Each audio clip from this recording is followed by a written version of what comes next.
at this point.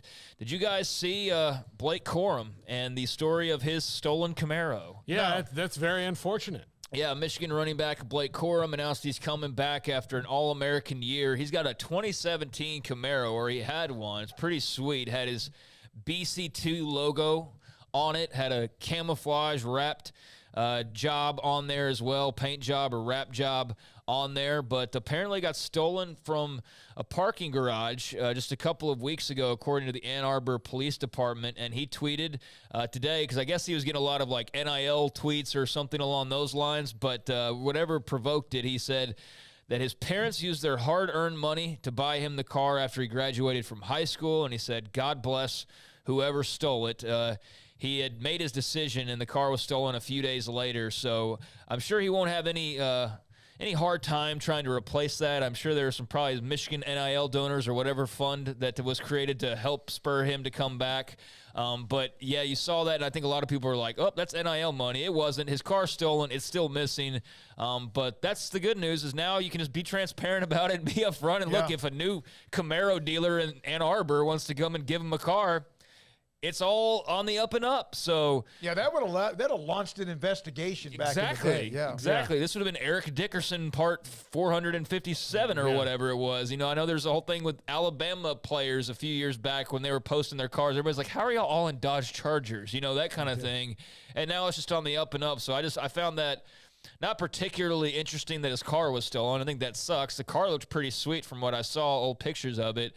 But I do like that we can just be like on the up and up and be like, yeah. So if anything, probably put it out in the media is the quickest way to get a new car versus what it would have been like to just go the old ho-hum insurance route. But he was a good sport and said, again, God bless whoever stole it. But speaking of Michigan, one of the hot topics, and there have been many surrounding them, whether it was, guys coming back and Blake Corum coming back and, obviously Jim Harbaugh and him coming back and what, all that took to get to that point as far as rumors and wading through those and NFL opportunities and all of that. But one of the things that dates back to the start of last year and maybe even points before that as well, but really got put out on the radar this past fall was the Michigan tunnel situation.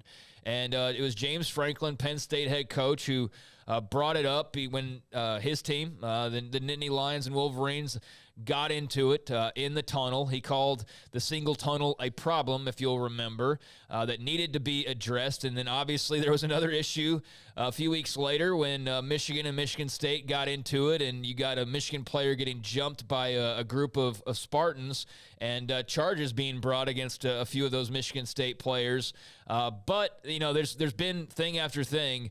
But Michigan did announce at one point in time that they had launched a safety review of the tunnel and taking into account things or considering things that should be taken into account when it comes to what to do about the tunnel moving forward.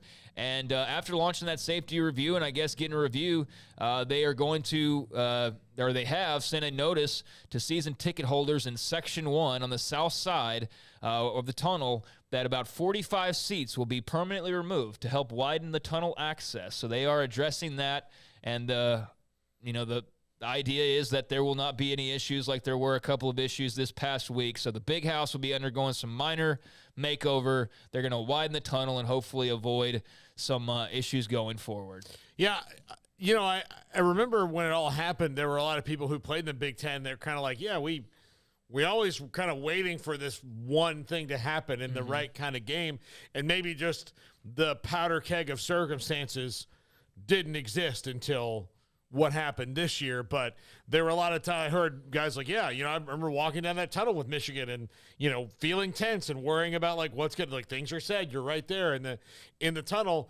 And it does seem to be a simple fix. And if you look at most modern stadiums where the old ones, had people coming out from the same tunnel at different times. Look, the Baylor players and the visitors come out from different spots completely. There's never going to be complete opposite corners. If you were going to have a fight in the tunnel, it would have to be planned, organized. Yeah. You'd have to have like a There's big 150-yard difference. It's a lot. So I still don't understand why sometimes in some places teams come back into the tunnels like at halftime, cross over. Like that's got to be. You would think that'd be organized a little bit better. That's just asking for a match in gas or light.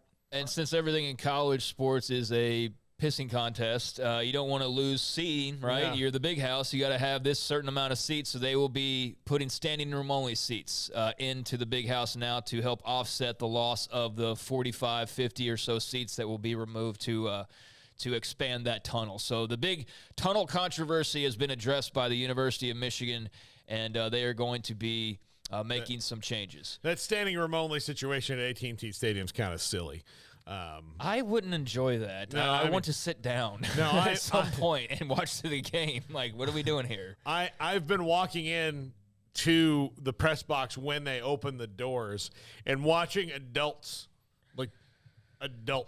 like scramble to get a table where you're going to be standing if it's noon and the game's at 3:30, where you're now going to be standing at that table, you and your friends guarding it for 8 hours. Yep.